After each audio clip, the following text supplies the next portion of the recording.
What a show. What an end to a pay-per-view. Bro, there's a lot to talk about in that pay-per-view, but that ending, that main event, the post-match for the main event, Mm-hmm. Twitter is currently burning down. People are having meltdowns right now. There are people who are just sad. There are people who are depressed. There are people who are angry. And then you have the other, the normal people who are like, oh, I don't understand the ending because they're idiots. But there is a lot of it low key feels like a very, very, very minor version of Survivor's Guilt for whoever watched the ending of that pay-per-view. Yeah, because you literally see every single one of those emotions. God. Right. Yeah. It's crazy. For those who don't know, this is another episode of Off the Top Rope. Yes, sir. We are the pay-per-view Wrestledream literally ended an hour ago. So this is like raw reaction to what happened in the pay-per-view. Yeah, we couldn't wait. There's no waiting on this one. It was just the shit was so. The shit that happened was so crazy that, like, yeah, we had to talk about it immediately. Get that raw reaction. And, look, I know y'all are used to the normal podcast stuff. The Twitter, go follow that, sub, like, do all that shit. You've heard it before. This ain't the episode where we're gonna go into that. We're just gonna go straight into the main event. Okay, well, let's do it. For the AEW World Championship, which is also tied to the champion's career, the champion Bryan Danielson wrestled Jon Moxley. Yeah. And it was a war, man. It was a war. I will be doing the honors of talking about the matches today because this is my fault that Proffitt is here. I might cry during this, so I apologize in advance.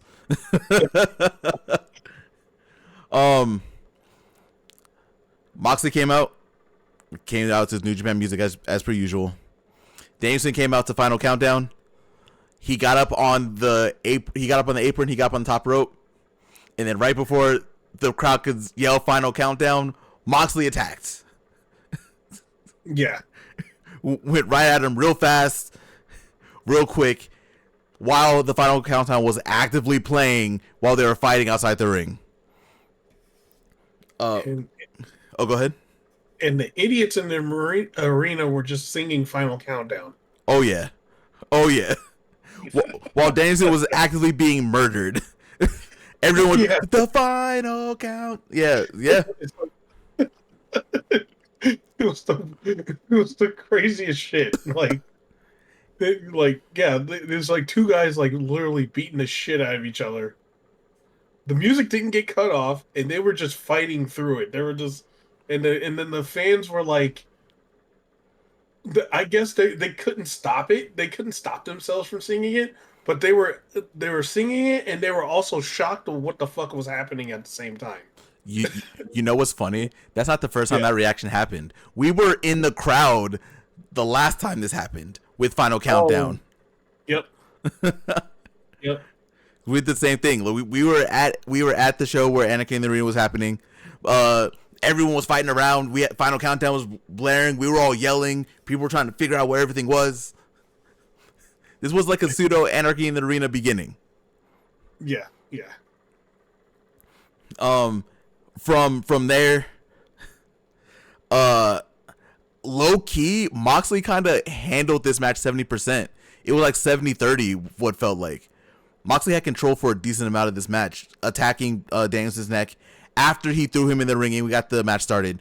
By the way, after the bell rang, there was another minute. Final Countdown was still going. So the match started. Danielson was already kind of beat up because Moxley had choked him and like was beating him up outside the ring.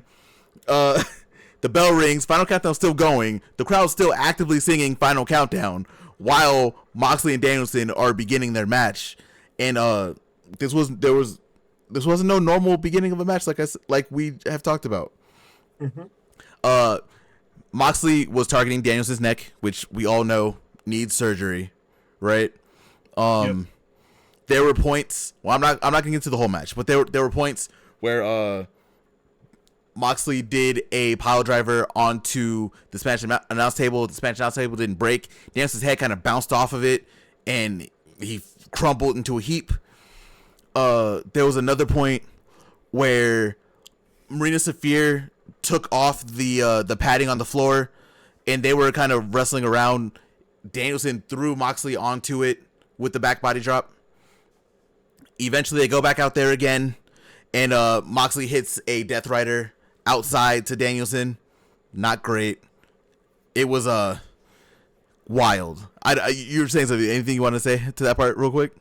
Oh no! For some reason, the thing like just lit up. I didn't even say anything. Oh, okay. I was looking because I'm currently just looking into the void. Like I'm not even looking at my notes. This is just coming from my depressed brain. So, I will add that there was also one point where Moxley did a cradle pile driver in the ring. Mm-hmm.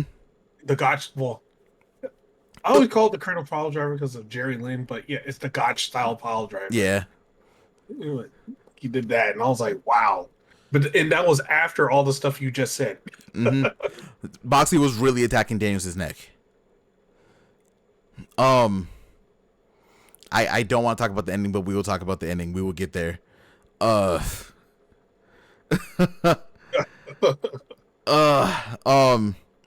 Moxley had a rear naked choke on, right? Mm-hmm. He had it cinched for like a good minute or two.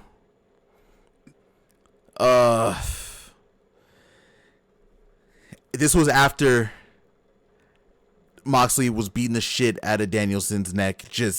It was mostly targeted on Danielson's neck. Right. Danielson didn't tap out. Danielson didn't quit, but he passed the fuck out. And the bell rang, and the crowd went silent. Yep.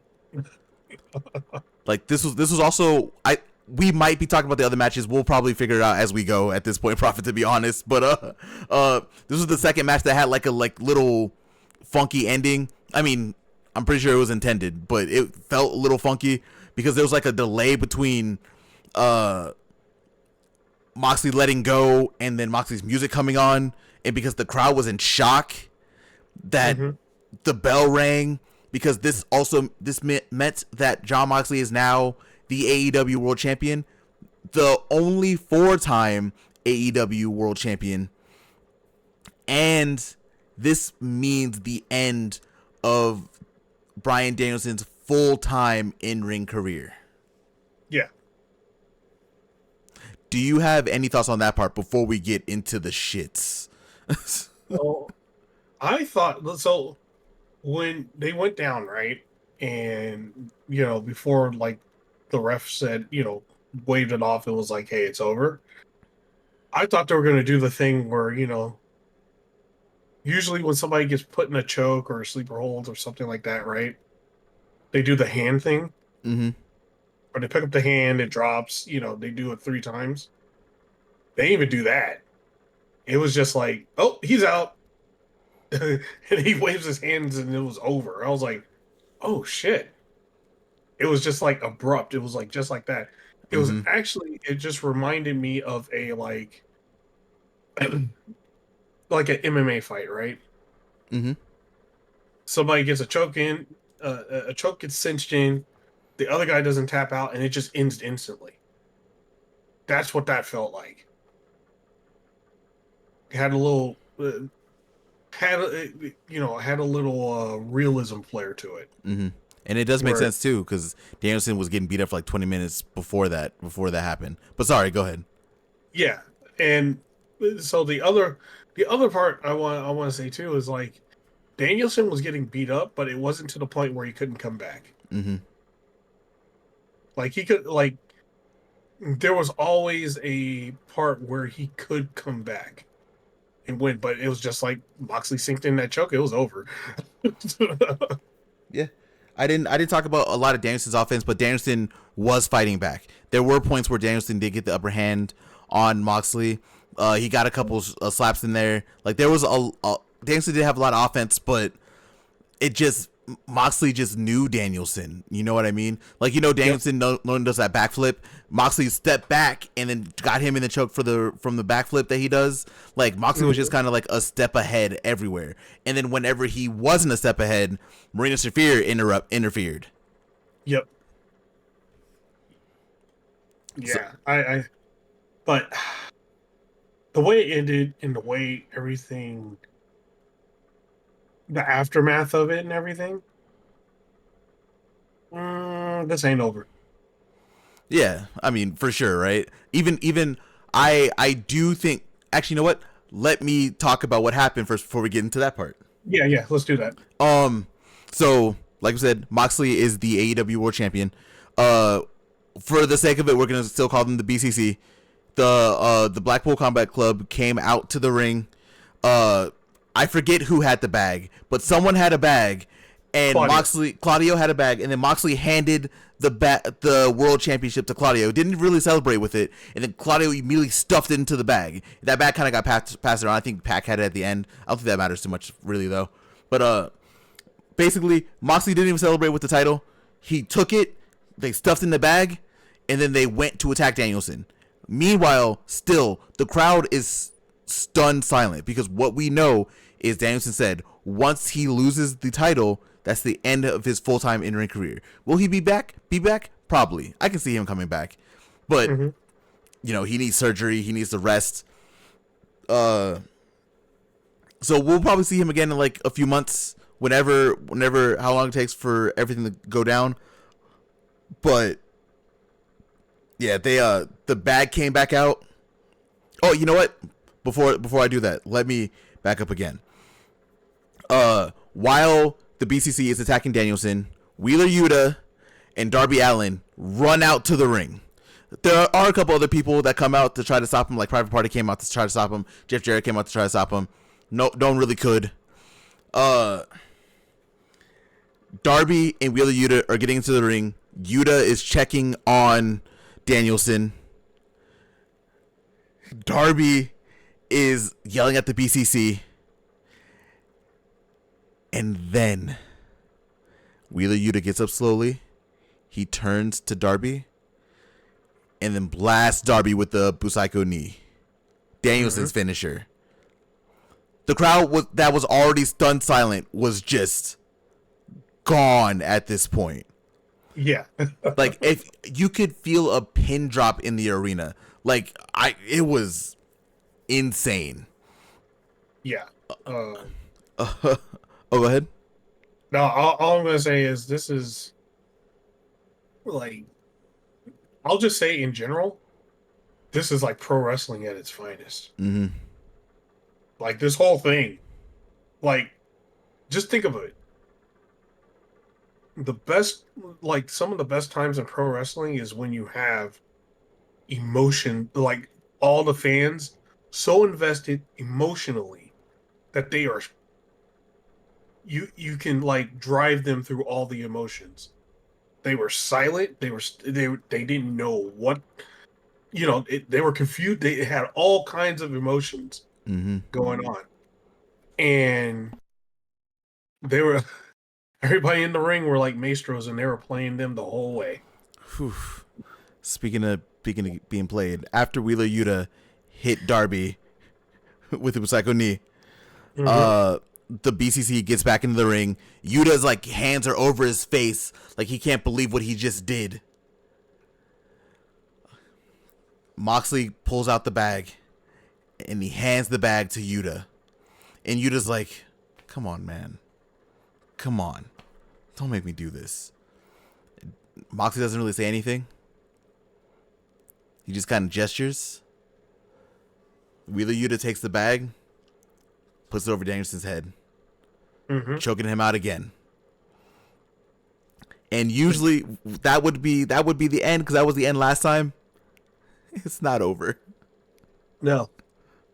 Then after they took the bag off of Danielson's head, Claudio puts a chair over Danielson's neck, like around it, and then stomps on it.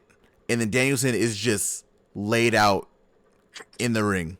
Just he doesn't move. We don't see him move for the rest of this at all.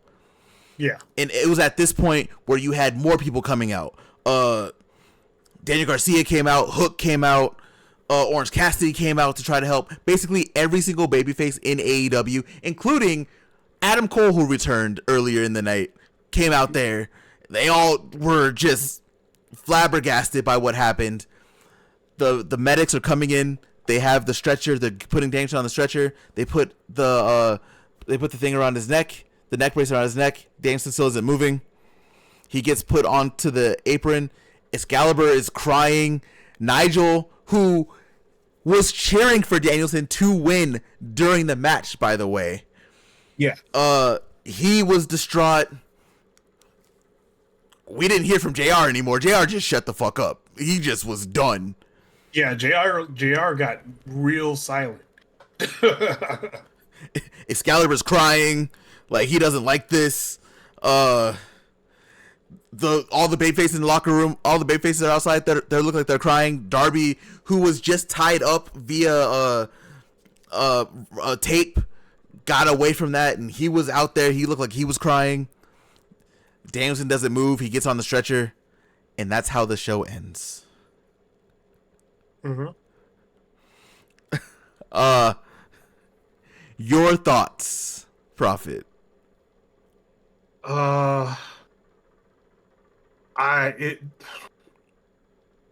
Yeah. It is like that whole ending was wild. Like, Yeah. oh man, like I can almost not put it into words how, like, I'll just say this. That whole thing was incredible. The whole thing. Mm-hmm.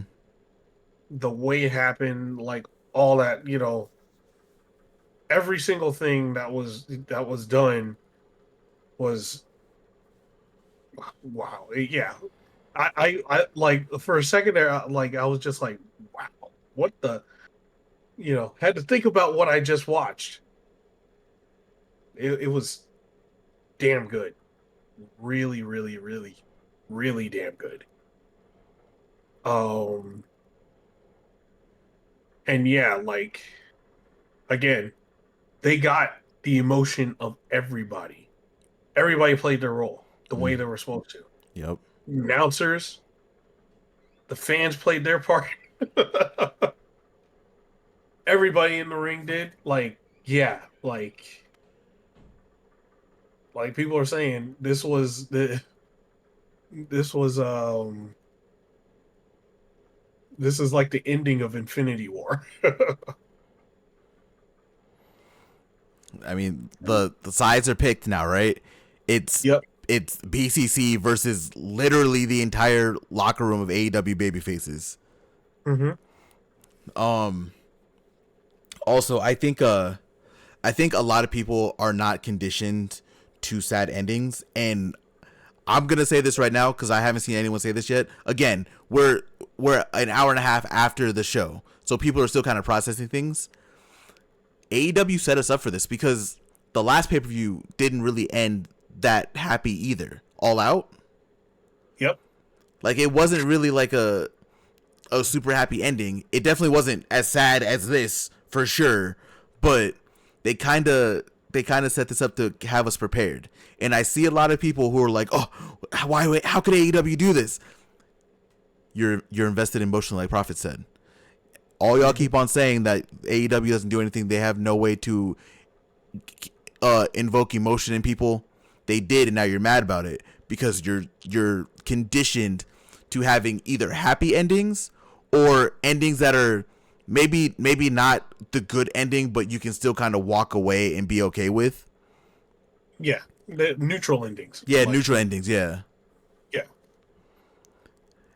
Y'all I don't know what it is. I don't know what kind of books you guys read. If you read books, I don't know everything. But in life, you don't always have happy endings. I do. People expect Danielson to be like waving out goodbye like Sting did earlier this year. Like I don't think that was going to be a thing. I honestly, we can be honest, I didn't think it was going to be this. But there was no way that I thought that Danielson was just going to be able to like just soak in everything, because Danielson's also a psychopath. Yeah. So eight. Oh, go ahead. I was, well, one thing too, Danielson, when he said after he won the title, he will go out fighting, as champion. He'll do everything he can, as long as he can, to fight as champion. Yeah. This was one of those fights he couldn't win. Mm-hmm. Yeah, there was he was just outmatched. And Moxley right now is just on a mission. We still don't even know why he's doing all this yet. I'm pretty sure we'll find out eventually. But yeah, he didn't even seem like happy to win the title. He literally just basically threw the title away. Basically, he was like, "Here, just take it, put it in the bag. We have other things that we got to take care of." So for whatever reason, we know that there's like some kind of outside force that's forcing Moxley to do this. Mm-hmm. We still don't know what it is. We're gonna find out eventually. But that force, whoever it is, has made Moxley in the BCC probably the most hated force, not even just in AEW, but in wrestling. Yeah. They retired literally the greatest wrestler of all time. And they basically killed him to do it. Yeah, pretty much. It was just such a wild ending, and I'm sad still, don't get me wrong, but I really do appreciate having things like this, because like I said earlier, not everything can have a happy ending. Not everything should have a happy ending. Like, some things are just tragic. But in that tragedy, we have people like Orange Cassidy, we have people like Daniel Garcia, we have basically all the AEW faces are going to be stepping up. So now we're in the situation where they are going to be going after Moxley in the BCC. Mm-hmm. And we still don't, like I said, we still don't even know what Moxley's motivation is. We don't know who is controlling him to do this. But whoever it is has to be fucking, they got to be connected. They got to have like something. At this point, it only makes sense to be Shane McMahon. At this point, it has to be somebody with some serious, like, I don't know, like, serious power or something, right? Like, because he's like literally securing a belt for somebody else. Yeah. And he says it's for the company. So, like, it would have to be somebody like a figurehead or something like that. Yeah, it would have to be like someone along the lines of like a Scott D'Amore, a Shane McMahon, like someone along those lines that has owned a company before, that somehow was able to get Moxley to buy into this idea. Yeah. And it can't be anyone else. Like, if it's like Sami Callihan, that's fucking depressing. Like, what? Okay. Yeah, no, like, it better not be that little fat shit. No. Hell no. I will not take that for an answer. No. Yeah, it has to be someone massive. Like, it has to be. Yeah. Also, we glaze over it. This is the end of Bryan Danielson's full-time in-ring career. Right. Full-time in-ring career. Yeah, he'll probably be back, but this is basically a retirement. Like, this is sure, he'll be back for sure, whatever, but this is it.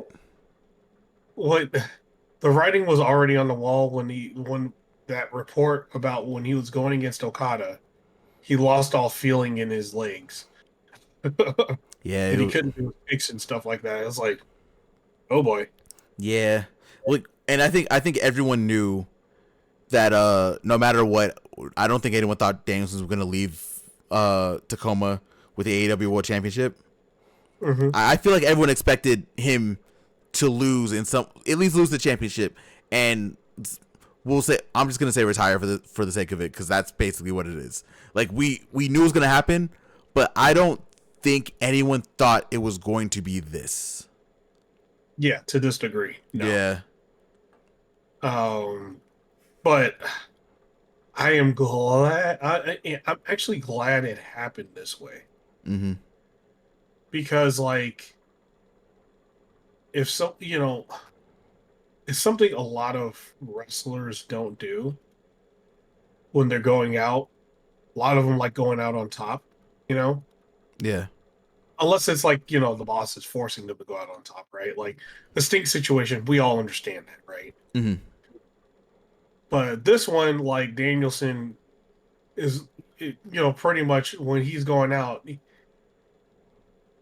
it's almost like it's almost like a mafia thing where it's making somebody a made man. He made that group. They're a made group now. Like they're pretty much the most hated group in wrestling Mm-hmm. right now. And Danielson helped propel them to the next level. Like immediately. Like it's just like right now. They just propelled they were just this mysterious group that, Moxley was leading to literally the most hated group in wrestling right now that everybody knows about. That next episode of Dynamite can't come soon enough. That next episode of Dynamite's going to be loaded, man. That shit's going to be crazy. And we have Mercedes and Queen Aminata, my queen. This is a personal dream match for me personally. That match is happening on Wednesday. We're probably gonna find out more later in the week. The post scrum was very somber. They had like a couple. I didn't listen to the whole thing. They had a couple people come on, but Nigel and Tony Schiavone were handling it because Tony Khan has to run to London because the Jaguars are playing in the morning. Yep. So he's running over there.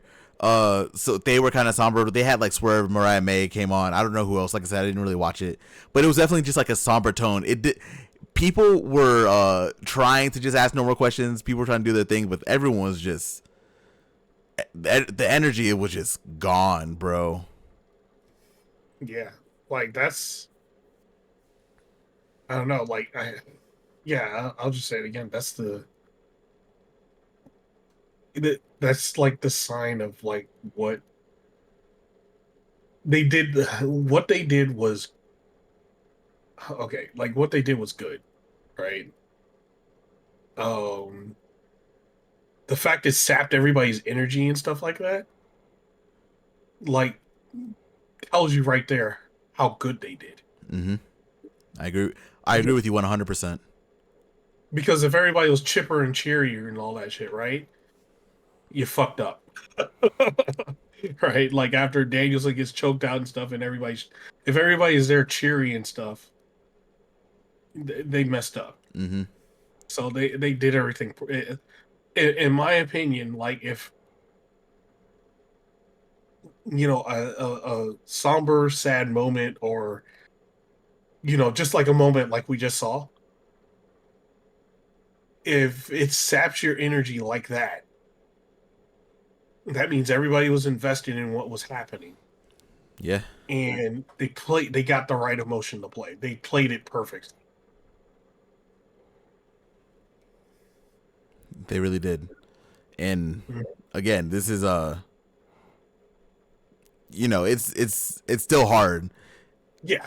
It's definitely hard, but I think this is one of those endings that's gonna go down in like history. You know what I mean? Like I'm talking like with like the boyhood dream has come true type shit. Yeah. You know what I mean? This is, I think this ending is gonna stick with a lot of people. And as it should. I think they did a really good job with this.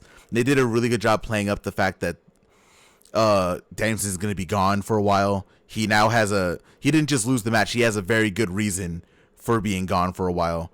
And now Yeah. we know that his full-time career is over.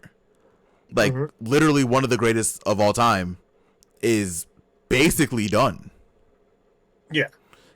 And not only he ended up Danielson's career in this short title run, this has spun out easily like 8 or 10 different stories that AEW can do now. Yeah. Oh man. Like just coming into this card alone, right? I'm just going to talk about the pay-per-view as a whole. Mm-hmm. Every single match on the card had a story. Yeah. There wasn't one match on the card that didn't have any story or any build-up. They all had story.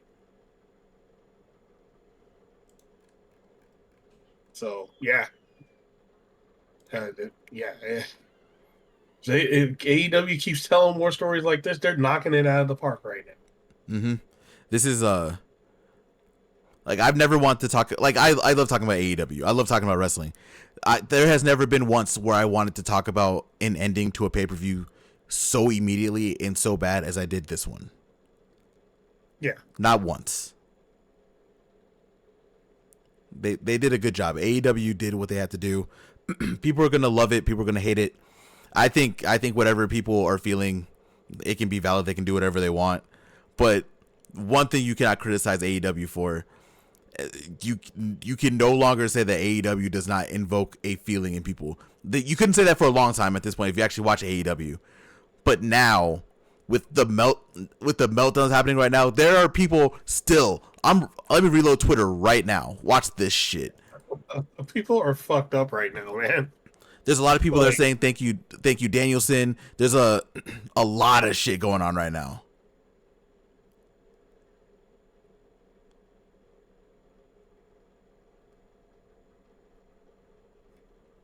yeah, man.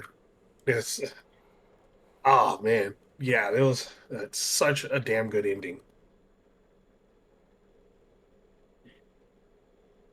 And and the thing is now, it's like, fuck, man.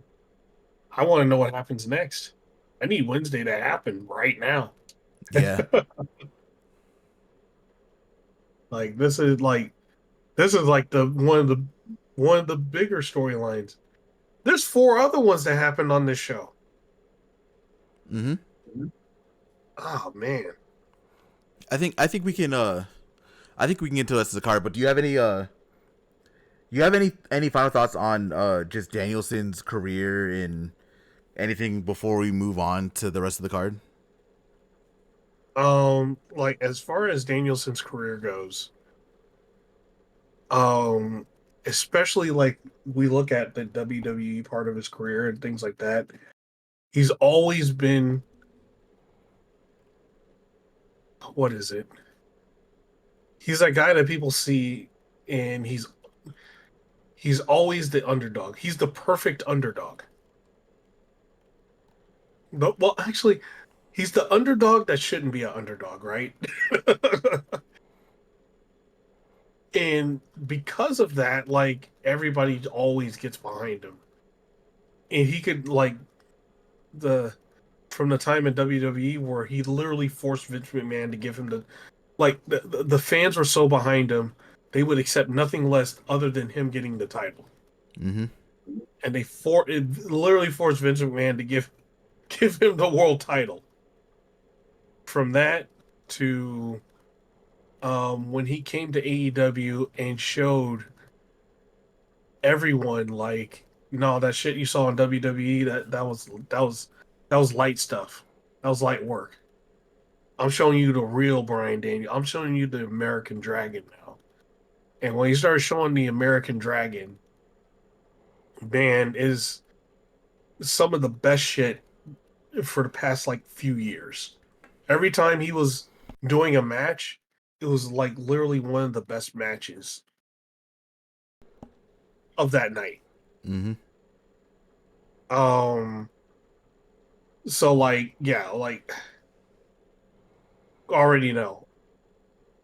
I love Bryan Danielson. We all, everybody on this, we both on this channel do. Mm-hmm. Um, and it's like Uh, man, like tonight just cemented everything by how perfect it ended. Um, he's probably coming back more than likely. You know, he's gonna be a part-time wrestler probably. But the way this ended to propel the other people just shows you his character and how in the the pretty much the type of person he is. So it's like, man, like thank you, Bryan Danielson, for going out there and always giving like 150%. You would say 100%, but no, you give 150, probably 200 every time you go out there, Yeah, it does. and it always shows, and it's always fantastic. Like all your stuff is memorable. So thank you, Daniels. Man, I've yelled about Danielson enough on this podcast. There was a point a few episodes ago, like what, a month and a half ago, where I said I would like any title to be on Danielson. So y'all know how I feel about him. Mm-hmm. I'm also assuming this isn't the last we're going to be seeing him in a ring. If it is, I definitely do not blame him for ending it like this. And yeah, literally one of the greatest wrestlers of all time. Not just technical wrestlers, literally one of the greatest wrestlers of all time. He can play any role. He can be good guy, bad guy, face heel, tweener. He can be underdog. He can be the overpowering bully. Like we saw a lot of that in AEW. Mm-hmm. And like you said already, he changed the landscape of WWE. Like him by himself with how over he was with the crowd. Like he was Yeah. undeniable. Like he was literally undeniable. And the fact that he gets to after having retired once and being forced to retire from in WWE, and him coming back, him being able to wrestle a little bit in WWE near the end of that, and then come to AEW, and then end his in-ring full-time career more than likely in the way that he wanted to. I can't I can't say anything bad about it. Like he's, like I said, literally one of the greatest wrestlers of all time. There's never gonna be another Bryan Danielson. And like I said, if he doesn't show up again, I don't blame him. I would love to see him again once his neck is all fixed up and everything. But if this is the last of it, fucking hell of a career. Yeah. What hell of a career. Like, yeah, he is like he's on that, like to me, he'd be on that pro wrestling. Like he is like literally one of the greatest pro wrestlers of all time. Mm-hmm. Easy. Yeah, no ifs, ands, or buts. Like nothing. No, he's there. He's on that. He's on that. On that mountain. Like, yeah, he is one of the greatest pro wrestlers of all time. All right. I think we can hit up the rest of this card really quick. Okay. I'll go through. We'll talk about what we want to talk about. A lot did happen on the show. It wasn't just Danielson. I know we've been talking. It wasn't just Danielson. A lot happened on this show. Yeah. I'm gonna start with the pre-show real quick. I'm just gonna knock these out back to back to back to back. I'm not even gonna talk about what happened in the matches really. We started with Brian Cage and Atlantis Jr. for the Ring of Honor World Television Championship. Brian Cage won that, so Brian Cage is now the ROH TV champion. Yep. And that's his first singles title in AEW that he has won. It's wild that it took this long. Mm-hmm. And that's right. We're not counting the FCW, right? Because that's not a recognized title. That's yeah. It's not a recognized title. Like this is the first like actual title he's won while being in AEW.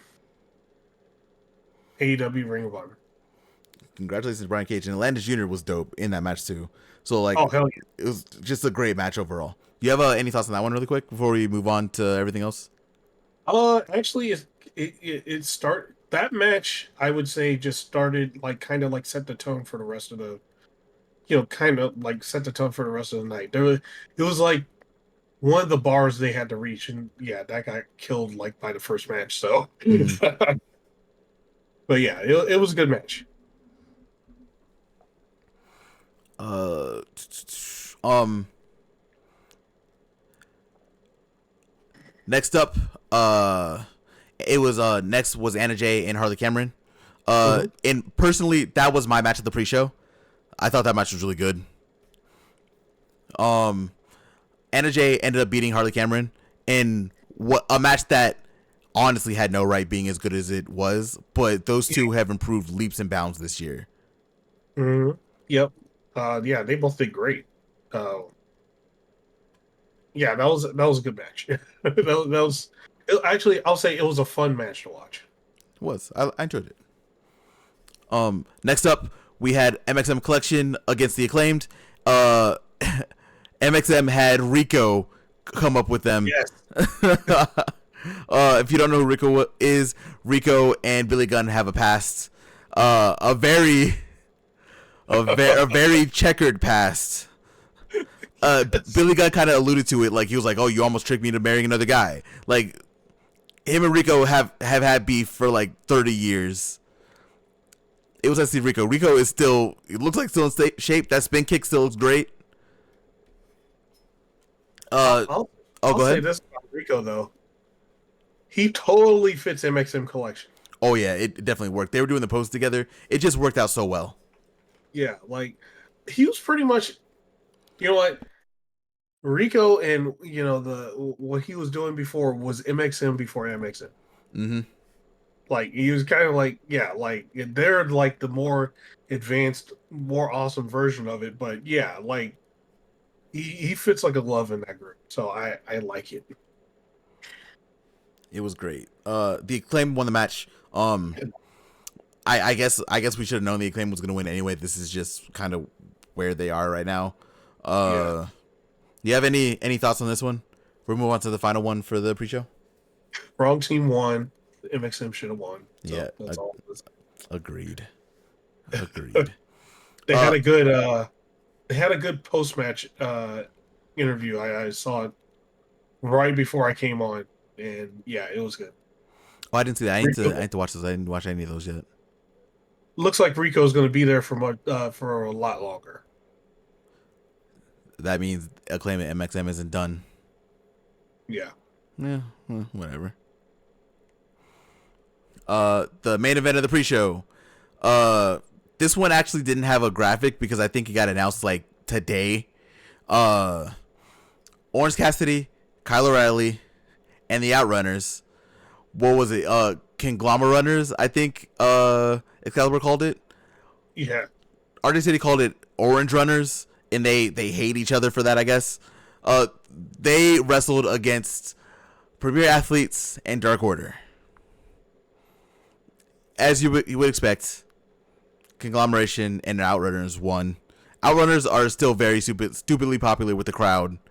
I can't wait to see what they do eventually. We kind of have an idea where Orange Cassidy is because we kind of talked about him at the beginning of the podcast. We know Kyle O'Reilly is going into a program with Okada currently because there was a backstage thing where Kyle walked up to Okada and was like, "Hey, I want to challenge you." And Okada's, "Let me think about it," and then paused and said, "No, bitch." And everyone cheered. He was like, "Oh, I should ask a different way." Just slugged him in the face. Yep. So at some point, we're going to get that match for the Continental Championship. So everyone has a place to go, but the actual match, Outrunners and Conglomeration won. Any thoughts on this one? No, it was a fun match. Yeah, makes sense. Now we're getting to the real shit. Yep. Main card started with Hangman Adam Page and Jay White. Ooh, boy. Ooh, boy, what a great opener. Yeah, that was a good opener.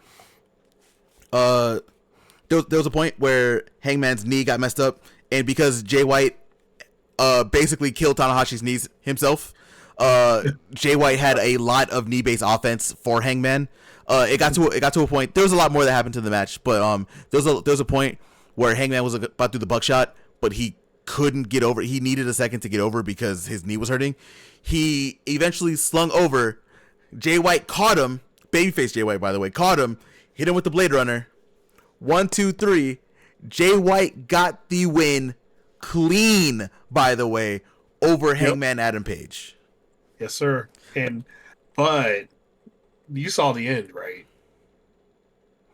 Oh, where Hangman was like irate, saying like this isn't over. Yep. Yeah. So Hangman has a new target. Jay White. Jay White. I hope you don't think it's over. I hope he doesn't either, because we know how obsessed Hangman can be. Yep. Yeah, like Hangman, when he has a grudge, he'll he'll trace you to the ends of the earth until it's over. One thing I want to talk about this match, like really quick too, is this is, I guess, the second match that Jay White has been a babyface. By the way, so he came back as a good guy, and oh, go ahead. I don't think he's a good guy though. Oh no, he's coming out the good guy tunnel, the face tunnel, and everything. Huh. Mm-hmm. Feels like a ruse, man. I don't know. But actually, you know what? Bullet Club Gold's hard to hate now. Yeah. And I mean, you heard the promo on Tuesday, right? Where he was like, he was talking about the crowd, like, oh, you guys want to cheer me now? Basically, he said like, thank you. Basically, he didn't say that as straightforward as I said it, but yeah, he was very nice to the crowd. Also, Jay White's never nice to the crowd. No. So he's still kind of slimy, but he usually does something to cheat. He didn't cheat at all in this match.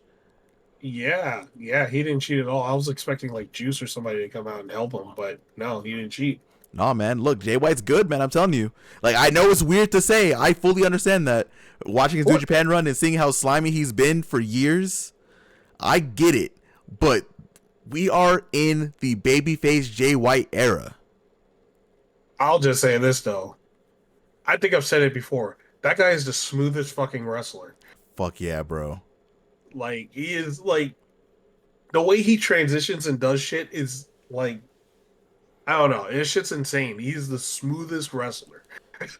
He also sells, like, death, too. Like, and it's all believable. Like, when there was a point where Hangman was, like, chopping him, and he was just kind of, like, slumped over in the corner. Yeah. Great wrestler. I'm sad it took this long to get him a very big signature win, because, realistically, this is probably his biggest win in AEW. Which is wild to say, but I can't think of one bigger. I don't think there was one. Like, but he's had good feuds though. Yeah. Right? Like when he stole the title from who did he steal the title from? From MJF. Yeah. That was good. Everyone forgets that the feud was good. The match people are kind of iffy on. I'm not really a fan of the actual match that they had, but the feud was great. Yeah, the back and forth between those two was great. Yeah, the match wasn't that great, right? Like, but the feud between the two was good. Mm-hmm. But he also had those matches. He also had that match against Billy Gunn, where for whatever reason Jay White wrestled Billy Gunn for 10 minutes and it ended in DQ. Yeah, well, he got murdered by Billy Gunn for like 9 minutes, and then it ended in DQ. Yeah, not really a fan of that. Yeah, no one was a fan of that. Mm-hmm. Billy Gunn was just suddenly like a super tank. He's like a 60-year-old tank. But it feels like right now we're on a really good course with Jay White. Jay White said he had two people that was looking for. One was Hangman. I think that Jay did like backstage comments. I think too. I didn't see them yet, but I'm hoping he doesn't think it's over with Hangman, because like you said, Hangman is now targeting Jay for sure. Yeah, he forgot about Swerve for now. Oh, you have any other thoughts on that match before we move forward? Damn good. Jay White, like I said, is the smoothest wrestler like in AEW. Probably the smoothest wrestler ever. Like I've never seen anybody do like how he transitions from one move to the next. I've never seen somebody like that smooth doing that before. Like do that as smooth before. He is easily, like, I'm gonna use your word, he's definitely one of the smoothest wrestlers of this current era. He's always been this way too. He's always been so good.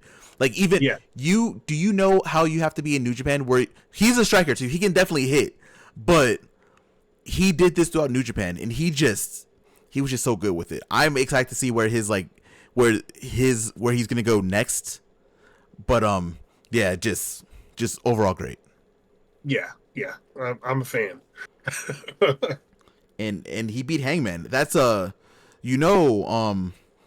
the way, before we actually move on, I actually just thought about this. You know who beat Hangman last year at Wrestledream and then went on to become the franchise of AEW? Swerve. Yeah. I think we about to be in Jay White season, my boy. Yeah. And I'm excited for it. We're all about to breathe the air of the Switchblade. Let's go. Next match, which I'm actually surprised this one came on as early as it did. I'm actually happy it came on here. The AEW Women's World Championship between champion Mariah May and Willow Nightingale. I'm not going to talk too much about this one. If there wasn't another match on the card, and if that ending didn't happen with the other one, this will probably be my match of the night. But it's just not fair that it was on the card with Danielson's retirement and the international title match. Yeah, no. Yeah. But this match was really fucking good. Yes, it was. I don't even know how to start at this one.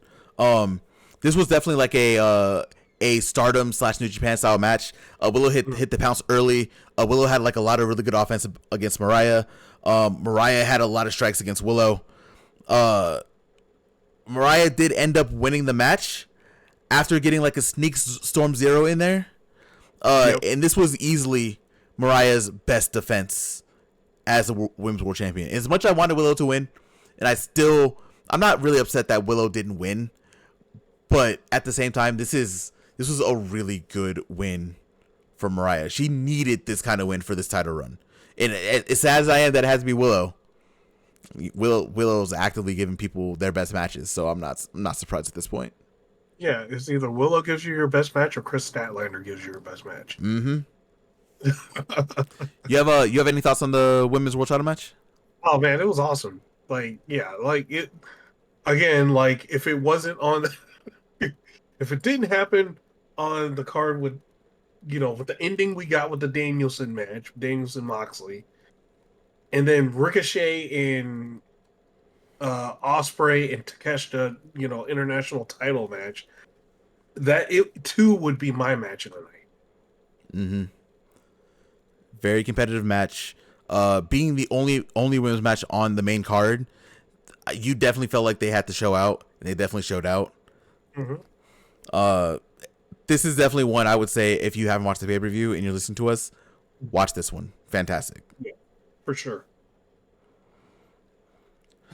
Next up, the TNT title match between champion Jack Perry and challenger Katsuyori Shibata. Mm-hmm. I don't even have to break this one down really crazy because realistically, it was just Shibata beating the shit out of Jack Perry for about 10 minutes.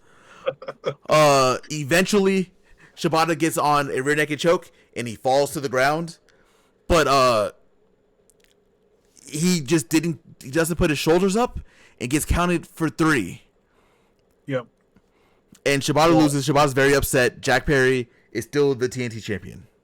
So Jack Perry arched his back when he hit the ground, and that's why Shibata's shoulders were pinned. Oh, I didn't see that. And Shibata wasn't paying attention, so that's how he got counted 3. So, like, yeah, when Shibata, he had to choke, he scissored him, and then he went down. Jack Perry pushed up his hips and pinned Shibata's shoulders to the mat. I didn't even notice that. Yeah, you know what? You're right. I'm reading through this right now. You're right. I didn't even notice that Jack did that. Smart bitch. You fucking lucked out. You have any thoughts on the match before I get into the post match for this one? No, I like Shibata is the shit. Like Jack Perry, that dude has improved so fucking much, man. Like it's just so cool to see. Like, where he is now. But yeah, no, I enjoyed the match a lot. I did too. I always love seeing Shibata wrestling. Shibata is up there, like with Danielson. That's one of my favorite wrestlers of all time, and I will never take for granted the fact that we get to see him wrestle consistently and wrestle actual matches because he literally almost died like 8 years ago. Yeah, they even mentioned it on the when they were talking about the match in the beginning, because it was like a match with Okada.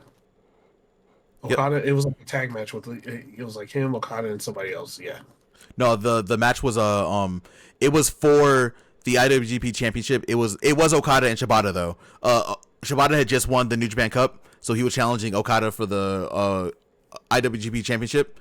Shibata did that headbutt that he used to do all the time in New Japan in Japan.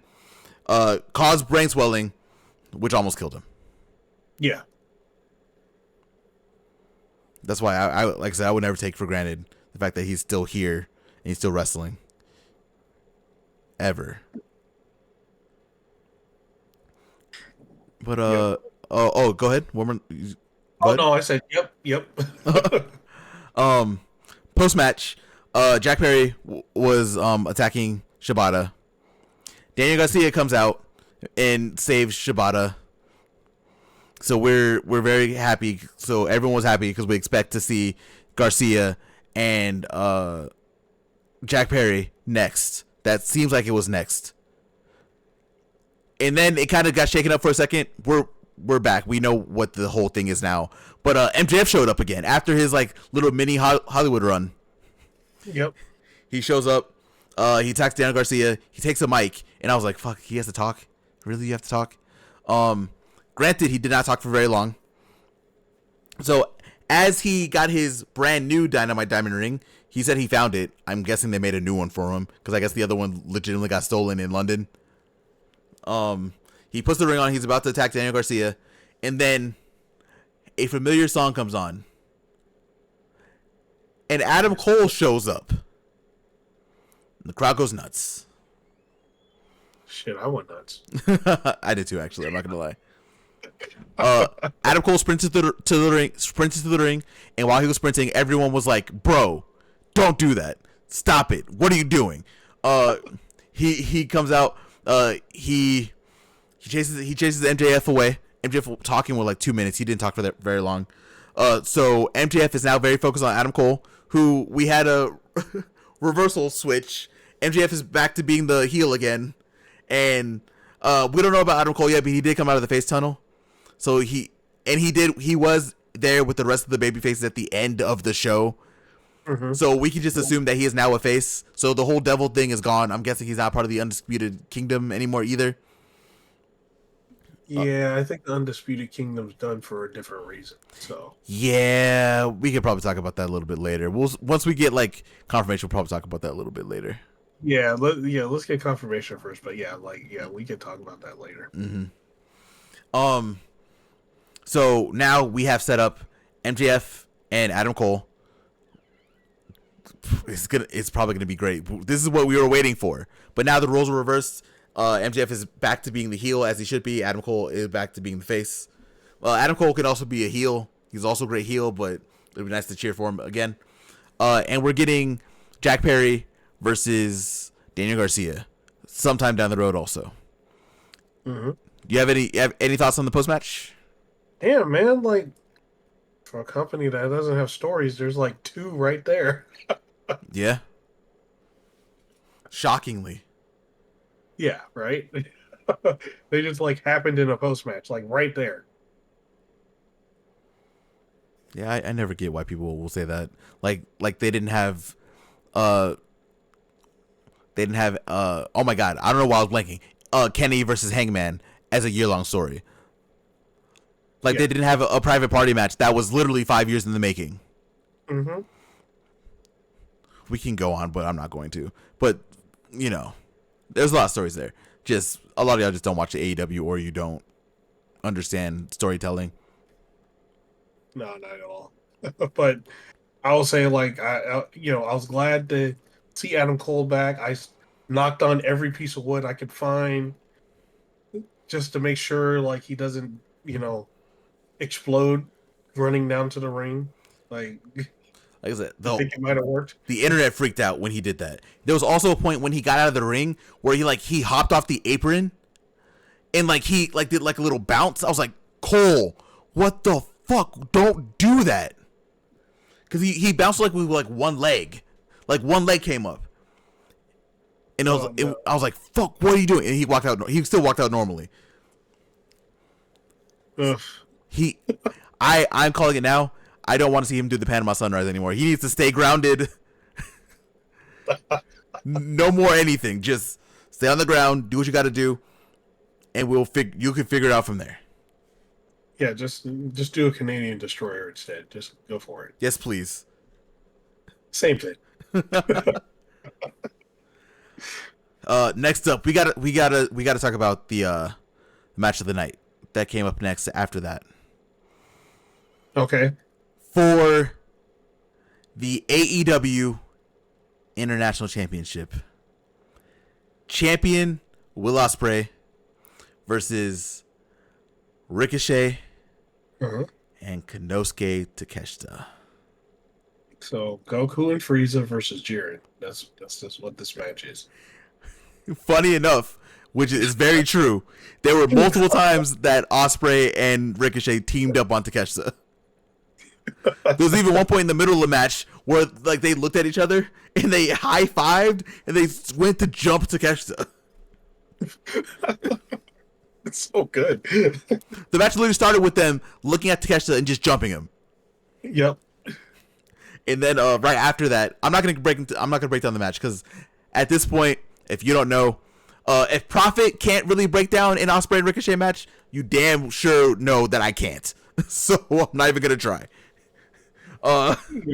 Yeah, we'd be here for like 2 hours if I had to watch it and then write a complete breakdown of a anything Ospreay or Ricochet. No, it's just not possible.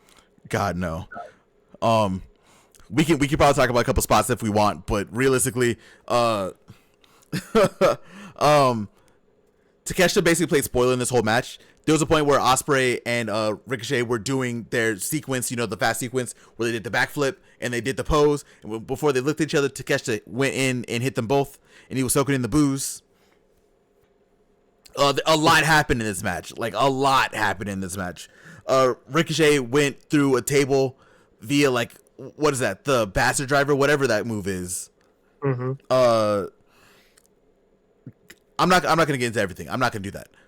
We will talk about the end though, because you want to talk about heartbreak. There was more than one heartbreak in this pay per view.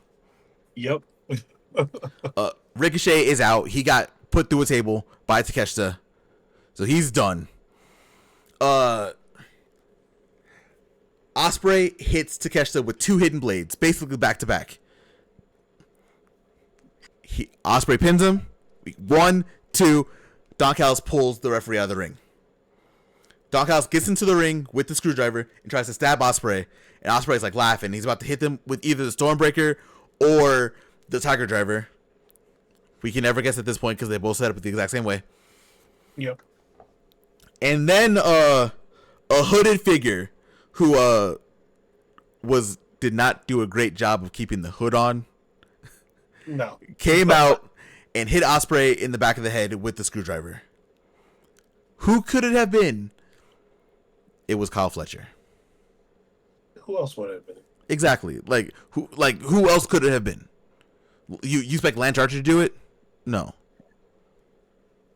No, and Lance Archer just came in and just murdered him. That's all. He ain't gonna use a screwdriver. No. You saw what he was doing to people on the outside? Throwing them into a trailer and just beating the shit out of them? Yeah. No, they need a screwdriver. Ospreay is looking shocked. Kyle takes off the hood. That wasn't really fully on anyway. And everyone's like, "Oh, Fletcher, how could you do that?" Ospreay's looking up. He looks shocked. And then Ospreay basically gets jumped. Yep. And then they get the referee. They throw the referee back in the ring. Takeshita is pinning Ospreay. 1, 2, 3. Konosuke Takeshita is your new AEW International Champion. Yes. Proffitt. What are your Perfect. thoughts? Perfection. Oh yeah. Like what? Like it ended. I wanted it to end. Takeshita taking the title, but it also leads into something else that we talked about a few weeks ago about Ospreay going on his own and doing like having a big feud with somebody. And one of the things we named was Ospreay possibly taking out the whole Don Callis family. Yeah. Looks like that's going to happen. We're not saying So, that people listen to this podcast. I don't know. But I don't know. you know. But Takeshita is a new international champion, which is perfect because I see him taking it to DDT, to New Japan. He's going to be everywhere with that thing. They So, basically confirmed what you said in the post scrum. They said that they are fully willing to challenge anyone in whatever location. So Takeshi's gonna be traveling with that title again. yep. He's like the perfect person to have the title. And yeah, like him playing spoiler the whole match, perfect. It was perfect. Like anytime Will Ospreay and Ricochet were trying to do like some show off thing, he would just show up and fuck them up. I do expect Osprey to take like a little bit of break. We probably won't see him for a couple weeks, but Yeah. once he's back, full steam against the Don Callis family. Oh yeah, he's gonna go full speed ahead unless he might have a problem though. He might need some troops, man, because look, he's gonna have to go up against Kyle Fletcher, Lance Archer, Takeshita, and a returning Will Hobbs. That other guy people have forgotten about. He's been tweeting. He's also part of the Don Callis family, and he's healed up and ready to go. Mm-hmm. He's been He can tweeting. show up any minute. Yeah, he's been tweeting a lot. So yeah, he's gonna have it's gonna be a problem. I definitely think this is what Osprey needed. Osprey has already had like the feud with MJF was great, right? Like he's already had those. He has already had like one at least one bare minimum like very good feud in AEW. But this is the one. Like, bro, we already know Osprey is basically going to be one of the next guys. He's up there already. Oh yeah, yeah, for sure. But this is he got to be able to do this. And he got to carry it. Which Yep. I fully have no doubts he's going to. At this point, it's just going to be fun watching him dismantle everyone, and then getting Kyle Fletcher back on his side, and then we get Mark Davis back eventually. Oof. I don't know about that. Yeah. But overall, yeah, that's gonna be great. Takeshi's gonna be a great champion. There were points in the match where the crowd was cheering for Takeshita over Ospreay and Ricochet. Mm-hmm. So I fully expect Takeshita to just do what he's been doing. He's already been a fantastic wrestler. There's no doubt about that. I'm happy he finally has AEW Gold. He's about to make a like Orange Cassidy run with that title. It's gonna be great. Yeah, dude, Takeshita's a shit, dude. He is the shit. I remember like the first time I saw him in AEW, I saw him at AEW Dark. I saw a match of his, and I was like, "Yo, this guy's really good. Like, really good. Like, where the fuck did he come from?" And they were like, "Oh, he's from DDT and stuff like that." I was like, I guess he was like one of the aces in DDT. Yeah, he was the guy. He still is low key the guy at DDT. Yeah, and he was doing the matches on Dark, and I forgot who he went against, but it was like a 20-minute match on Dark. It was ridiculous, and I No, was like, Yeah, this guy's insane. Yeah. Takeshita was like one of the few people who's really getting it in on Dark and Elevation. Like he was actually Yep. out there having like TV quality matches on Dark. Yep. Yep. And then we got to give a shout out to Ricochet because Ricochet also looked great in this match. He definitely if he wasn't before, he's definitely now fully acclimated into AEW now. Like he's Yeah. in it now. Yeah, he's in it. He's in it now. He got that. He got the WWE stank off of him, and now he's doing his thing in AEW. I am curious to see what happens with him next. I'm gonna guess, like you said, that Ospreay needs troops. I think him and Ricochet, because they were working together in this match. I think we're gonna see them working a lot together for this. Tag title run.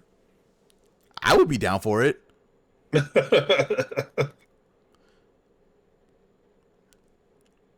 Next up, I know I'm gonna sound like a hypocrite because like, oh my god, MJF has to talk. We had a talking segment here, and I feel like we needed that talking segment. Oh yeah. Nana's in the middle of the ring. He's chilling his coffee. PrinceNanaCoffee.com. Just in case. Hey, I'm gonna tell you. All right, so I did order some of that Prince Nana coffee. Oh, you did. That shit's good, bro. All right, let me hop on. I'm gonna do that. I'm gonna do that today. I'm gonna get some too. I know that shit spiked because he got it on the pay-per-view. Bro, like, yeah, it's good. It's good. He's out there. He's chilling his coffee, and then he introduces Swerve, and Swerve is coming out in. I don't know what the fuck that shirt was. If I'm gonna be honest, I have no idea what that was. And he has locks up in pigtails. New look for Swerve. You know, he's doing his thing. He also had like a new little bit of presentation for his entrance. Like he has a spotlight at the bottom of the ramp, and he does his pose, and they had a bunch of pyro behind him. Hell yeah. Looks like the guy. I'm just saying. I'm just saying. I'm just saying. You know, he's a guy. He's that guy.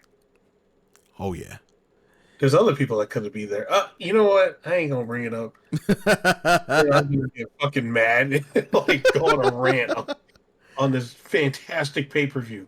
So yeah. Oh no, I'm gonna open that up because now that you said it, I'm gonna have to hear it. But you don't have to hear it. I'm gonna have to hear it.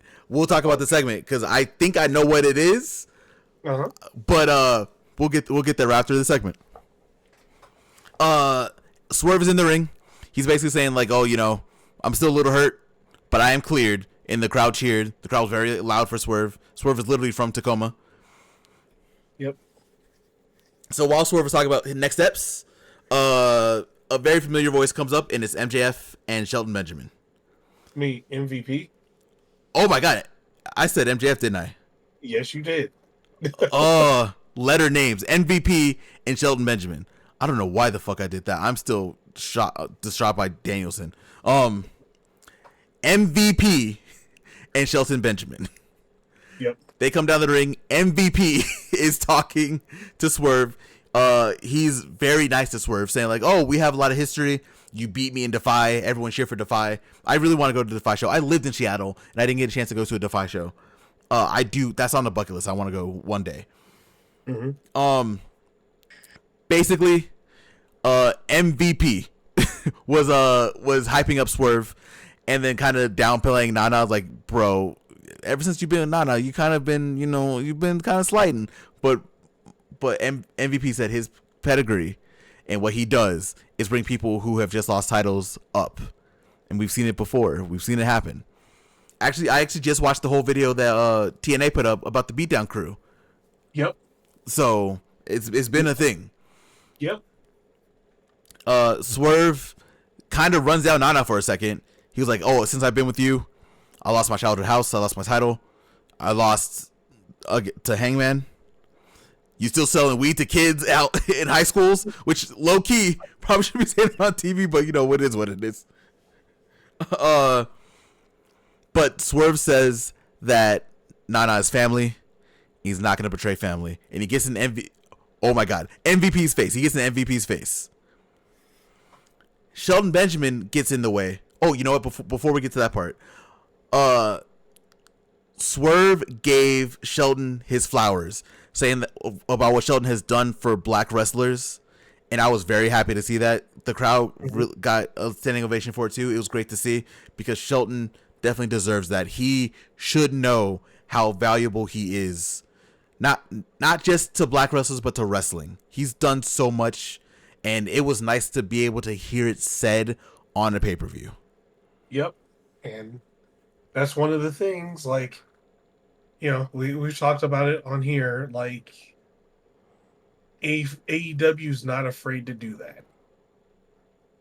It's great too. It was great to see. But that niceness went away very quickly because after Swerve said no to MVP, he got in MVP's face. Sheldon got into Swerve's face, took off his jacket. They were about to fight. MVP's like, no. We won't do this. We won't do this. We'll do this later. They get out of the ring. They walk away. And that's really it. Swerve and Nana hug in the middle of the ring. MVP's basically like, oh, this isn't over. And they go back to the back. And that's the end of the segment. Yeah. Man, Shelton Benjamin, like, picked one of those guys up and tossed him out of the ring. Like, and the camera fucking missed it. No, they showed it. You just see some dude flying out the ring. Like, I think Excalibur pointed out, he's like, what that guy just flew out of the ring. Yeah. The camera, we saw the guy fly out of the ring, but we didn't get to see Shelton. There's like another angle on Twitter where you can see Shelton literally like tossing the motherfucker out. He just picked him up. But like, one of the things Shelton Benjamin said though, when he got into Swerve's face, he's like, no, we ain't asking you, we telling you. Mm-hmm. So either you're with us or against us, but we telling you to join us. So, oh boy, like, and then Lashley's coming too. Oh boy. Proffitt, your thoughts / rant. Oh, all right. So let me remember who I'm going to rant about. Ricky Starks. Oh. Look, man, this motherfucker is going on all these shows right now, and like, I don't know why I'm not being used, dude. You're doing the Miro shit, bro. Not wanting to not wanting to put people over. I wanted to do, an array of things, right? Mm-hmm. You can only say no so many times before whoever is like, oh, okay, yeah, fuck you, and then go to the next person, right? And then, you're pretty vocal about, you're gonna go to NXT soon. You're pretty vocal. You're kind of vocal about that in like hidden ways, right? Like, so what do you expect? But if you were to do all the stuff, right, you'd probably be close to or in the same position Swerve's in right now. You would get that superstar treatment. Mm-hmm. But it's the difference between saying no to everything and being like, okay, I'm your guy. I'll be there. I'll get you. You need this. I got you. You need me to take the you need me to take the fall tonight? Got you. Whatever, right? Mm-hmm. Is that versus saying, nah, creatively, I don't think I should. There's a big difference. 1 year, one guy ascended to be the face of the company and a star, world champion. In that same amount of time, another guy vanished off the face of the earth after a feud with Adam Copeland. I don't know, man. Yeah, I mean, look, I told you this already, but me being from New Orleans and Ricky being from New Orleans, I have a very hard time criticizing people from New Orleans. It's just hardwired in me. But you're right. we can even go down the list, right? Apparently Ricky Starks made Adam Copeland upset when they had their interaction on the mic. Apparently he went out of his way to make MJF look bad when they were on the mic a couple years ago. Like, what did Swerve say? Like, Swerve is a perfect example. Swerve literally said, you got to be out there and you got to make the most of the time that you have, right? Yep. And you can't be out there making your opponents mad. Like, if you're pissing your opponents off, like, how could you be trusted? You're probably not going to be used because you're not trusted enough to do what the company wants you to do. And we can say that for WWE too. That's just kind of how it is, right? Like, if when you work for a wrestling company, if you don't have any creative control, you kind of have to do what you're told to do. And granted, a lot of the times they aren't great ideas, right? Like AEW, WWE, everywhere, TNA, they've all had bad creative ideas. Everyone does. Oh yeah, everyone does. And also sometimes too, like, you know, the wrestlers also come up with bad creative ideas. So it's like it's a combination of both, right? But at the it's the thing of, at the same time, when they need you, you gotta be there, man. Like, you gotta be there. You gotta be willing to do it. And don't be sitting there like, oh, I ain't doing this shit. No, no, no. It's like, well, if you keep saying no, you know what's gonna happen. They just gonna ignore you. You just sit your ass at home. We have a lot of really good examples, like, even of people winning and losing. Like, I'm gonna go down a quick list of people on this pay-per-view alone that 6 months ago were not in these positions. All right? Mm-hmm. Anna Jay, Harley Cameron, Beast Mortos, Hologram, even though he wasn't really in the company yet at this point, but it's neither here nor there. Brody King. Who else do I want to talk about? Shibata is definitely one who 6 months ago he was stuck in Ring of Honor. I don't want to say stuck. That's not great. Doing his thing. There are a lot of people who AEW trusts to do things, right? And at the end of the day, no matter what company, like, this isn't even like trying to shit on any company or anything like that. Like WWE too, even no matter what, your job is to sell whatever story you're given. That's wrestling. And if you can't be trusted to do that, you're probably not going to be on TV. And that's not just an AEW thing, that's everywhere. So, sorry, Ricky, you're my boy. I love you still, but kind of got to live in reality on this one. Yeah, and that's the thing. I like Ricky Starks. I like him a lot. Like, he's like, like, when he was on the TV and stuff like that. When he was doing his, when when he was on and doing his thing, I enjoyed watching him. But it just sucks, Yeah. I mean, if we're going to be honest, he's also part of the reason why the AEW Tag Team Championships aren't really that great right now, right? Him and Big Will held the titles, and that was not great. Like, there's a lot. Like, I love Ricky. I think Ricky is really good at what he does. I'm going to just assume that NXT is not going to have this problem. It's currently exclusively an AEW problem. Whenever Ricky goes over to WWE and does NXT stuff, he's going to be like Ethan Page. He's just going to do what he's told. Ethan Page had the same problems that Ricky Starks is currently having. Yep. So, once he goes, he'll be able to do what he wants. He'll be able to do everything over there. But while you're in a company, and I'm going to say this for every company, while you're in their company doing whatever you're going to do, you kind of got to just do what the company needs you to do. Like, that's just kind of how it is. That is literally your job. If you don't want to do your job, what do you expect? WWE's going to hire you because they want you for sure. They take everyone that AEW doesn't resign for the most part. But it's just, you gotta do your job. And that's it. Yeah, man. Like, Yeah, I he won't have that problem. He probably will not have that problem in WWE when he goes. No, So he's gonna do what he's told. Like Jay's gonna do what Jay's been doing. What she's been told. Like to the point where I'm guessing she's been like disparaging AEW again.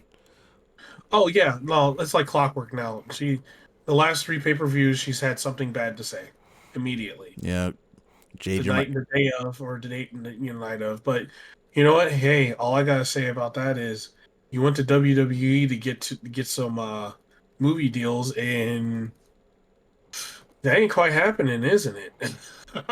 You got you got Camille and MJF on in AEW getting deals, doing movies. So Yeah, uh, and Camille just got there, yeah, right? Like, and yeah, and then you got MJF. He's doing multiple movie roles. So I don't know. that can be like a whole nother topic about like that kind of thing. Uh huh. But yeah. Do you have any more thoughts on the Swerve segment? No, I thought it was great. I enjoyed it. Like the swerve, and I can't wait to see where like swerve versus, I don't know, the beatdown clan / hurt business, where they go. And then everyone's talking about it too. There was no Lashley. Not yet. Yeah, I Lash, Lashley's fueling up eating cheeseburgers, man. We're good. he's about to be 400 pounds of solid muscle. He's beefing up, dude. It's on his what is it? His TikTok. He's going to places. He's literally going to every city and trying to find the best cheeseburger. He's doing his thing. We're gonna see Lashley eventually. Like the report is he's already signed to AEW, so we'll see him eventually. We didn't have to see him now. We already had a few returns, literally in the match 2 matches ago. So Yeah, calm down. We'll see Lashley. yeah. We'll see Lashley. Next up, your boy, Captain Oh, Collision. oh yeah. We had Hologram and Beast Mortos in a 2 out of 3 falls match. Mm-hmm. I can't talk about this match. There's no fucking way, dude. Fall 1, Hologram 1 with his special pin. I forget what it's called. They said it on commentary. I'm spacing right now. Beast Mortos 1, Fall 2. And Hologram for Fall 3 picked up Mortos and did that spinning move that he does Mm-hmm. for the 1, 2, 3. Captain Collision, Hologram. The Collision GOAT has not only been pinned for the first time in AEW, but he also won the match. So there's that. Yeah. And you know what? I'm just gonna say this. There's constants throughout the world. Mm-hmm. The mailman doesn't deliver on Sunday. Uh-huh. And Hologram, Captain Collision, can't lose on a Saturday or on Collision. He just stays undefeated. It's just, what are you gonna do? Mortos was screwed the second the match was signed. He should have asked, "Hey, yo, Tony, can you put it on Sunday or something, man? I can't beat Hologram on a Saturday night. It's He's still powered up." It's gonna be funny that first pay-per-view that he does on a Sunday and he loses. I'm pulling this clip. We're posting it again. If that shit happens, I'm gonna be laughing for like a week. But yeah, it's a constant. Captain Collision does not lose on a Saturday. No, he does not. It was a valiant effort, Mortos, but you already knew. That match is very good. Like like I said, we can't talk about it. I'm not even gonna try to talk about it. The match was fantastic, though. Yeah, it was a good match. It was a damn good match. Next up, I have a special name for this next match. Mm-hmm. This is the I give this award the Darby Allin gets his ass kicked and wins every match award. Oh God. We had Darby Allin versus Brody King. Bro. Darby really be getting his ass beat every single match. Yeah, he does, man. That's what this match was. Like, this one, I can break this one down. Here's your breakdown. Brody immediately throws him out the ring, beats the shit out of him, hits him into the steel, into the turnbuckle, not turnbuckle, into the guardrail. He hits him over the stairs. Eventually, Darby does like 4 coffin drops throughout everywhere and gets a pin. There's your breakdown. Yeah, no, that's all you need to say. Darby Allin damn near gets killed and then wins. You have any thoughts on Darby Allin getting his ass beat in this match and winning it? Well, they're finding new ways to kick his ass, but yeah, still, no, it's fine. Yeah, that's it. I think we'll move on. Yeah. Next up, I have an award for this match too. Mm-hmm. The award is I'm tired of AEW doing rematches for the tag titles on a pay-per-view.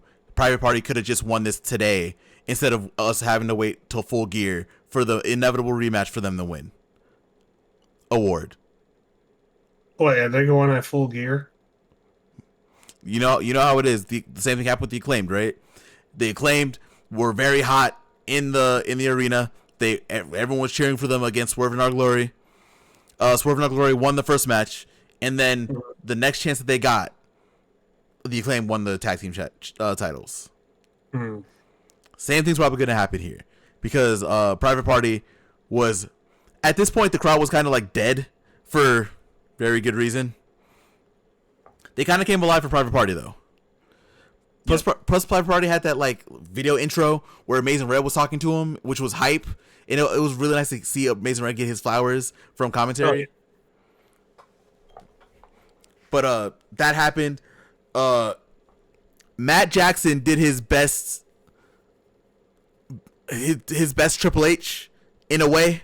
It wasn't as bad as Triple H did back in the day, but like you guys will always be mid-carders. I can't see you as anything else. So when Matt said that, I was like, oh yeah, they're gonna win. Private Party's gonna win for sure. Like I knew Private Party was gonna win. Zay is a star. He did a lot of the offense for Private Party. Quinn did a couple things too, but realistically, Zay was out there. He had all the fire. He was doing everything. Eventually, there's a point where the Young Bucks hit the EVP trigger, and Zay kicks out. And at that point, again, I was like, Private Party's gonna win. That's it. Like they kicked out he kicked out the EVP trigger without assistance. They're gonna win. They did not win. Mm-mm.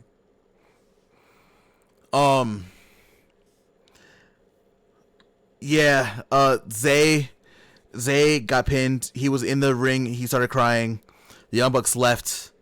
They played Private Party's music at the end. It was like a farewell for them. Weirdly enough, I definitely don't think it is.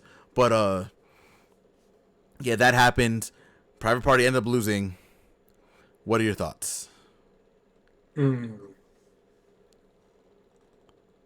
Okay, first off, match was pretty good. It was pretty damn good. I don't feel like it's going to. I don't know, unless something happens on Dynamite. I'm not sure they're gonna get the rematch at Full Gear. I just don't think it is. I hope they do because there is no and I love the Bucks. Don't get me wrong. I know people on Twitter are like, "Oh, you guys are just mad. The Bucks are wrestling now. Why are you guys so mad?" The point is, as fans, we want new blood in the tag team division. We would like an actual tag team. And like I said, there's no disrespect to the Bucks. They're doing what they need to do now.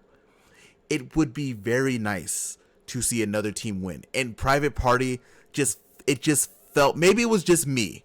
And it could just be me, like easily. But it just felt like it was their time. And if they can't even get a rematch, if they're going to just go back to doing nothing again, what is even the point of bigging them up like they did? Just to get the Young Bucks another win? The Young Bucks are the greatest tag team of all time. They don't need to do that. Right. I'm not saying that they won't ever get a rematch. I just don't think it happens at Full Gear. But who knows? Like, it could happen earlier. But I don't know, man. Like, there's something about that that just makes me feel like they might not. It just won't happen as soon as Full Gear. It'll probably happen after. I It think can either happen before or a little after. as long as it happens, because if we end off with Matt doing that like promo at the beginning, just calling them mid carders and saying that they're basically the reason that they haven't gone anywhere and that they've done nothing since beating them 5 years ago, to literally doing nothing again, like we could have just saved the beginning promo. We didn't need to do that then. Like, I get we can do it for heat, but there's no point if they're just never gonna get a rematch again, or if they're never gonna get a rematch with the Bucks, or if they're never gonna be in a situation where they can fight the Bucks again for the tag titles. There's no point to do the promo. Right, but I just think like, the only reason I say it's not going to happen at I don't feel like it's going to happen at Full Gear is they're kind of tied up with the BCC stuff. It's like they're a little bit tied to that too, because they were literally the first victims of, Yeah, or second victims. I would say it was right? still Like, very early. Yeah, you're right. so I do feel like at some point in time they're gonna like you know fight with the BCC, but after that they're gonna circle around and come back for the tag titles. I don't accept that.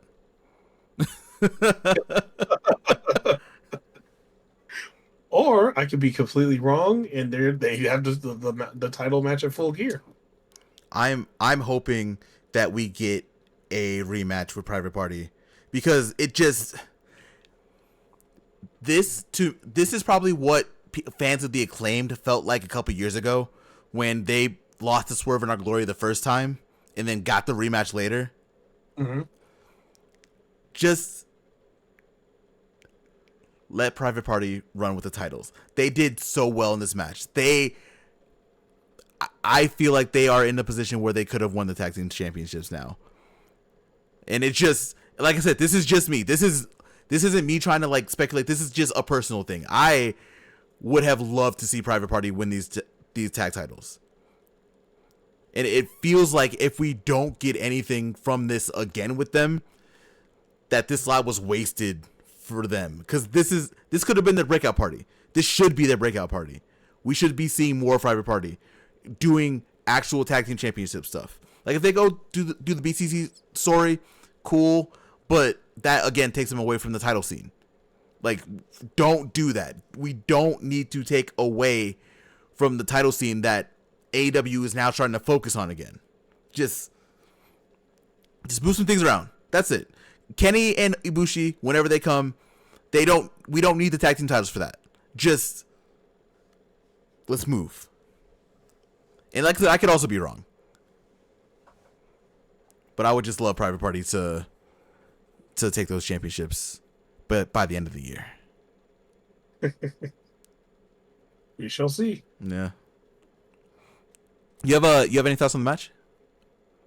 No, I thought it was good. Like, yeah, like I said earlier, like the match was good. Uh, Private Party, they did show out on this match, and it was good to see them finally in the in a main event. Well, not main event, but a pay-per-view sense, type match. Yeah, they had never had one before this. Nope. Which is crazy to think about, but that's the case. That's how it really happened. This is their first. Not only is this their first actual like pay-per-view, like main card pay-per-view match, this is also the first time they ever challenged for the AEW Tag Team Championships. It's crazy. It doesn't even sound like it's true, but it's true. Mm-hmm. But yeah, like I said, I'm just very emotionally invested in Private Party. I definitely wish they would have won. We will see what happens next. If it gets bad, I will rant. But that's a future problem. Next up is the worst match of the night. For the Ring of Honor World Championship, champion Mark Briscoe wrestled Chris Jericho. Where do we even start with this one? Mark Briscoe was very upset about Jericho talking about Jay. Very obviously. But this was basically a normal Mark Briscoe match and a normal Chris Jericho match. They did the stuff that you expect them to do. The Learning Tree came out and she did as expected. The Conglomeration came out to help their cult leader as expected. And Mark Briscoe won via a J Driller as expected. Like there were a couple other things like Chris Jericho hit Mark with the J Driller and he kicked it out one. Like little things like that were kind of cool, but the match was how you would expect. You have any thoughts on this one? No. Not at all. And then we're moving on to the main event again. No, we're not. That's it. No. That's the last match. So, overall pay-per-view thoughts. What do you think about the pay-per-view? It was a great pay-per-view. Like it was another solid AEW pay-per-view. They had a bunch of standout. They had a bunch of standouts. Like the let's see, Willow and Mariah May, that for sure stood out. The international title match, that for sure stood out. The ending, was probably going to be scarred in people's minds for the next like decade. Um, yeah, man, like it's all great. Like it was minus Jericho, but yeah. Yeah, no, bro. I wholeheartedly agree with you. AEW had some crazy pay-per-views this year. This is definitely one of the best, though. Like this had a lot of really good ups, like to the point where the crowd got like exhausted, which is very valid. They had a lot of really good matches to cheer on. They had a lot of fun in this show, and they got to be actually dead with the ending, which killed everybody. So yeah, just overall, this was a really good pay-per-view. This is one of those where I'm very excited to see what happens on Dynamite. I'm going to be looking at social media a lot this week. I'm going to be checking to see when we get those backstage comments. We should be having more. I'm probably going to listen to a lot of them after this. Yeah, I really enjoyed the show. I'm very excited to see what happens next. Yeah, the only ones I've seen so far as the backstage comments is the MXM collection one. Were they crazy? Were they angry? Are they still going to be beefing with the Acclaimed? Oh man, like yeah, no, yeah, go. I would say watch it because it's actually pretty hilarious. And Rico cheers them up. He's like, "Don't worry, it's only one loss out of your 99 wins." And they're like, "Yeah, okay." And then he gave them something in a box that cheered them up. So I don't know what it was.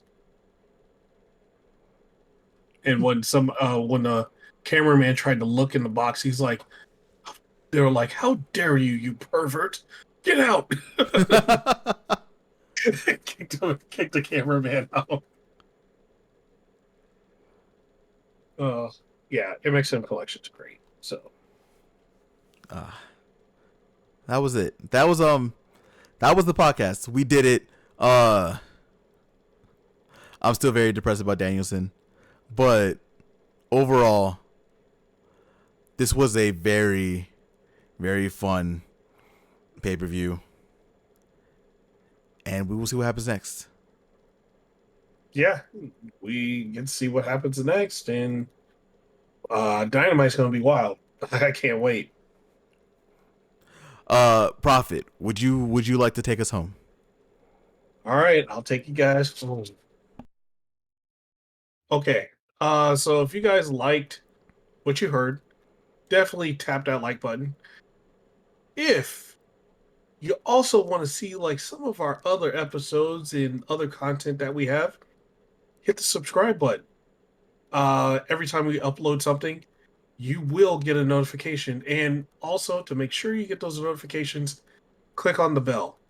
And anything that you have, like, if you want to talk about the ending of the pay-per-view or any of the matches on the card, put a comment in there. We like to, see your comments. We like to, answer back to them.